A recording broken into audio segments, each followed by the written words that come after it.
How to lock a chat on WhatsApp. Did you know that you can lock chats on WhatsApp? Today, we'll show you how to do it. Open the WhatsApp application on your mobile phone. Click on the three vertical lines in the upper right corner. In the drop-down menu, select the Settings option. Among the options provided, click on Privacy. Scroll down and find the fingerprint lock option. Click on it. When enabled, you will need to use fingerprint to open WhatsApp. You can still answer calls if WhatsApp is locked. Enable fingerprint unlocking by turning on the Unlock with Fingerprint option.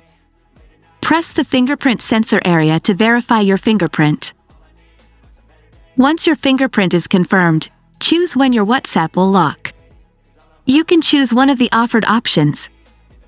Immediately, which means right after usage, after 1 minute or after 30 minutes. We chose immediately.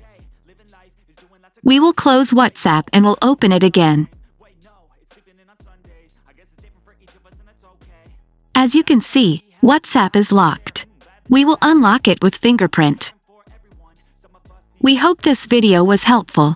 Subscribe to our channel and stay up to date with all the latest news.